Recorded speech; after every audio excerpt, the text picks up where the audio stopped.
નમસ્કાર દર્શક મિત્રો, હું છું કાદિર શેખ. કર્તવ્ય ગુજરાત ન્યૂઝના વિશેષ કાર્યક્રમ ક્રાઇમ સ્ટોરીઝમાં આપનું સ્વાગત છે. ક્રાઇમ સ્ટોરીઝમાં આપણે વાત કરીએ છીએ એવા ગુનાઓની અને એ ગુનેગારોની જેને પોલીસે રંગે હાથ ઝડપી એ ગુનાઓનો પર્દાફાશ કરી તેમને બેનકાબ કર્યા છે.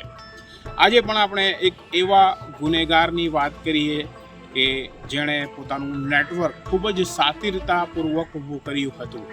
પણ કહેવાય છે એ ગુનેગાર ગમે તેટલો શાતિર હોય, તેની શાતિરતા પોલીસની પકડથી ક્યાંક ને ક્યાંક બચી શકતી નથી. હાલ એવું જ કંઈક સામે આવ્યું છે. સુરત શહેરમાં યુવાઓ ખાસ કરીને ડ્રગ્સના દૂષણમાં ન જાય તે માટે Surat police no drugs in Surat city તેમજ સે નો ટુ ડ્રગ્સ જેવા અનેક અભિયાનો ચલાવી રહી છે. જેમાં સામાજિક સંસ્થાઓ અને અનેક જાગૃત નાગરિકો પણ જોડાઈ રહ્યા છે. પણ કહેવાય છે કે આ ડ્રગ્સ એવી બલા છે કે જે ક્યાંક ને ક્યાંક સારા ઘરના છોકરાઓને પણ હોમી જાય છે, તેમનું જીવન બરબાદ કરવા તરફ લઈ જાય છે. એક સંગત ક્યાંક બીડી સિગારેટથી શરૂ થાય છે અને તે પછી ડ્રગ્સ એટલે કે એમડી ડ્રગ્સ તરફ ધકેલાઈ જાય છે અને જીવન બરબાદીના રસ્તા ખોલે છે. અને એમાં સુરત શહેરના અનેક યુવાઓને બચાવવાના પ્રયાસ અનેક સંસ્થાઓ સાથે સુરત શહેર પોલીસે એ ગુનેગારોને પકડીને કર્યા છે કે જેમાં આવા યુવાઓને ડ્રગ્સ સપ્લાય કરતા લોકો હતા. હાલ સુરત સ્પેશિયલ ઓપરેશન ગ્રુપની આપણે વાત કરીશું. સુરત શહેર પોલીસનું આ ખાસ યુનિટ એ કામે લાગ્યું હતું અને સુરત સ્પેશિયલ ઓપરેશન ગ્રુપના પોલીસ ઇન્સ્પેક્ટર એપી ચૌધરીને એક બાતમી મળી છે. સ્પેશિયલ ઓપરેશન ગ્રુપના પોલીસ ઇન્સ્પેક્ટર એપી ચૌધરીને બાતમી મળી છે કે સુરત શહેરના સલાબતપુરા પોલીસની હદમાં આવેલું છે ભાટેના વિસ્તાર. ઝૂંપડપટ્ટી એટલે કે સ્લમ વિસ્તાર છે અને ત્યાં એક ગુનેગાર એમડી ડ્રગ્સનું બેફામ વેપલો કરી રહ્યો છે. સુરત પોલીસના આ પોલીસ ઇન્સ્પેક્ટર એપી ચૌધરીને મળેલી બાતમીના આધારે તેઓ ઉચ્ચ અધિકારીઓને આ વાત કરે છે અને ત્યારબાદ આખું ટ્રેપ નેટવર્ક સેટ થાય છે. કઈ રીતે ત્યાં રેડ કરવી અને કઈ રીતે આ ગુનેગારને પકડવું, કારણ કે આ ગુનેગારને પકડવું સહેલું કામ ન હતું, કારણ કે એનું નેટવર્ક એ રીતે પથરાયેલું. સ્પેશિયલ ઓપરેશન ગ્રુપની પીઆઈ એપી ચૌધરીની ટીમ ભાટેનાના પંચશીલ નગર પાસ ગોઠવાઈ જાય છે. તેઓ અનેકવાર આ વિસ્તારની રેકી પણ કરે છે, કઈ રીતનું નેટવર્ક ચાલે છે તેની ક્યાંક ને ક્યાંક માહિતી મેળવે છે અને પછી એ દિવસ નક્કી થાય છે કે જ્યારે આ ગુનેગાર કે જે ઝૂંપડાઓ અને ગરીબોની આડમાં ક્યાંક ને ક્યાંક મસ્ત મોટું એમડીનું નેટવર્ક ચલાવતો હતો, ત્યાંનું વેચાણ કરતો હતો, તેને ઝડપવાનું નક્કી થાય છે. સુરત એસઓજીને માહિતી હતી કે પંચશીલ નગર ઝૂંપડપટ્ટીની અંદર એક શિવરાજ સિંહ ઉર્ફે શિવો દરબાર કે જે ઘણા બધા ગુનાઓમાં વોન્ટેડ છે તે એમડીનો ધંધો કરી રહ્યો છે. શિવા પાસેથી ન માત્ર એમડી ડ્રગ્સ મળે છે પણ પોલીસ ત્યારે ચોંકી ઉઠે છે કે તેની પાસેથી 2 પિસ્ટલ સાથે જીવતા કાટીસ મળી આવે છે. ગુનેગાર કેટલો ખુકાર હશે કે તેણે બંદૂક પણ પોતાની સાથે રાખી હતી અને સાથે તેની પાસે વોકી-ટોકીનો જથ્થો મળી આવ્યો. જી હા, વોકી-ટોકી એક એવું યંત્ર કે જેમાં કોઈ મોબાઈલ નેટવર્કની જરૂર ના પડે અને તે સરળતાથી કોમ્યુનિકેશન સાધી શકે. અને આ વોકી-ટોકીનો ઉપયોગ તે બહાર જે તેના બંટરો હતા કે જેઓ એમડીની સપ્લાય લેવેચનું કામ કરતા હતા તેમને આપેલી હતી અને તે માટેના ખાસ કોડવર્ડ રાખેલા હતા. તે પોલીસને કાઢી અને ડ્રગ્સને કપડા તરીકે સંબોધતા હતા. છે ને એની એમો એવી હતી કે તે પંચશીલ નગર આખાને ટોટલ 24 હાઈ ડેફિનેશન નાઇટ વિઝનવાળા સીસીટીવી કેમેરાથી એને સજ્જ કરેલા અને પોલીસની તથા તમામ મૂવમેન્ટ ઉપર એ નજર રાખી રહ્યો હતો. પોતે એમેઝોનમાંથી 4 વોકી ટોકીઓ ઓનલાઈન મંગાવેલા અને એ 4 છોકરાઓ પણ રાખતો હતો કે જે એ પંચશીલ નગરમાં ફરતા રહે અને કોઈ પણ મૂવમેન્ટ હોય તો જાણ કરે. આવું જે એનું હતું એની અંદર એસઓજીના બાતમી મળી કે આ ડ્રગ્સ વેચી રહ્યો છે. તો એસઓજીના ટોટલ અધિકારી અને કર્મચારી ટોટલ 20 બાઇક લઈને અલગ અલગ દિશાઓમાંથી જઈ અને જેનું ઘર છે એને કોર્ડન કરી અને એની અંદરથી 118 ગ્રામ એમડી જે 11,83,600નું થાય છે તે ઉપરાંત એના 2 મોબાઈલ ફોન પછી 2 લોડેડ પિસ્ટલ મળી આવેલ છે તથા 4 વોકી ટોકી અને ટોટલ 16 લાખ રોકડા રૂપિયા જે છે મળી આવેલ છે. એના વિરુદ્ધમાં એને અટક કરી અને ધોરણસર કાર્યવાહી કરવામાં આવી છે. સ્પેશિયલ ઓપરેશન ગ્રુપની ટીમે શિવા પાસેથી 118.36 ગ્રામ એટલે કે 11,83,600નું MD drugs, 2 mobile phone, 2 magazine સાથેની પિસ્ટલ, 13 જીવતા કાર્ટીઝ, 1 ખાલી મેગેઝીન, 4 ચાર્જર સાથે વોકી ટોકી, ડ્રગ્સના વેચાણ માટેના 16 લાખ રૂપિયા એમ કુલ્લે મળી 30,55,900નો મુદ્દા માલ પણ કબજે કર્યો છે. આ માટે સ્પેશિયલ ઓપરેશન ગ્રુપની આખી ટીમ કામે લાગી હતી.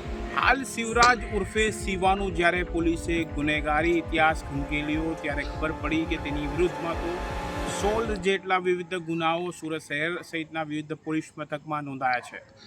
પોલીસ શિવાની પૂછપરછ તો કરી રહી છે, પણ સાથે તેની સાથે સંકળાયેલા લોકોની અને તેનું જે મુંબઈનું નેટવર્ક છે ત્યાં સુધીના પણ પોલીસ પહોંચવાના પ્રયાસ કરી રહી છે. બહુ જ જૂનો ગુનેગાર છે. એના વિરુદ્ધમાં 15 ગુના ઓલરેડી રજીસ્ટર્ડ છે. છેલ્લે 2025નો ધાડનો ગુનો ઉમરામાં છે, એમાં વોન્ટેડ પણ છે. એટલે સતત આની આ પ્રવૃત્તિ જે છે ડ્રગ્સ વેચવાની એ ચાલુ રહે. પિસ્તોલ એટલા માટે રાખે છે કે એને ઘણા બધા લોકો સાથે એને અંગત દુશ્મની પણ છે અને ઘણા બધા ગુનાઓમાં એણે ગુના પણ કરેલા છે. એટલે પોતાને પણ ભય હોવાને કારણે પિસ્તોલ અને લોડેડ પિસ્તોલ રાખતો હતો. ઘરનું સ્ટ્રક્ચર એકદમ મજબૂત મકાન બનેલું છે અને એની અંદર પણ અમારી SMCમાં જે છે તપાસ ચાલુ છે અને એમાં કંઈ પણ ગેરકાયદેસર હશે તો એના ઉપર પણ કાર્યવાહી કરવામાં આવશે. શિવાની અટકાયત બાદ પોલીસે મોડી સાંજ સુધી વધુ એક મોહસિન ઉર્ફે છત્રીની પણ અટકાયત કરી હતી, જે શિવાની અટકાયત બાદ ભાગી જવાના ફિરાકમાં હતો. હાલ તો તેની પણ અટકાયત થઈ ગઈ છે, ત્યારે વધુ નવા ગુનેગારો પણ આ કેસમાં પકડાઈ શકે છે. રૂમ હતો એની અંદર એને 55 ઇંચનું ટીવી રાખેલું અને જે 24/24 જે કેમેરા છે એનું 24/24નું લાઈવ એને ત્યાં જે મૂવમેન્ટ છે દેખાતી હતી. અને આ લોકો ડ્રગ્સ માટે કપડાં એવો કોડવર્ડ યુઝ કરતા હતા અને કોઈ પોલીસ આવે તો કાટી એવો કોડવર્ડનો યુઝ કરતા હતા અને મૂવમેન્ટ ઉપર નજર રાખી રહ્યા હતા અને આ રીતે એનો ડ્રગ્સનો કારોબાર કરતો હતો. ઉપરાંત એની પાસેથી માલ જે લઈ જતો હતો એવો મોહસિન છત્રી જે છે તેને પણ ધરપકડ કરેલ છે. ઇમરાન ગડ્ડી છે જેનું નામ ખોલેલું છે ને જે વોન્ટેડ છે, તથા જે માલ છે મુંબઈથી વિનોદ વર્મા પાસેથી લાવતો હતો તેનું પણ જે નામ છે તે FIRમાં ખોલેલું. પોલીસે શિવા જેવા આરોપીને ઝડપી પાડી ક્યાંક ને ક્યાંક સુરત શહેરમાં MD ડ્રગ્સનું સપ્લાય તે અન્ય યુવાઓને કરે તે પહેલાં તેને ઝડપી લીધો છે. સુરત શહેર પોલીસ સ્પેશિયલ ઓપરેશન ગ્રુપ હોય તે અન્ય ટીમો હોય, હાલ સુરત શહેરમાં સે નો ટુ ડ્રગ્સ અને no drugs in Surat city અભિયાન અંતર્ગત શહેરના દરેક જગ્યા પર ખૂણે ખૂણે નજર રાખે છે કે જ્યાં ડ્રગ્સની હેરફેર અથવા ડ્રગ્સનું સેવન થતું હોય. આ સાથે આપણે જો અન્ય ગુનાઓ પર વાત કરીએ તો શહેરમાં અન્ય ગુનેગારો પણ એક્ટિવ છે ક્યાંક ને ક્યાંક.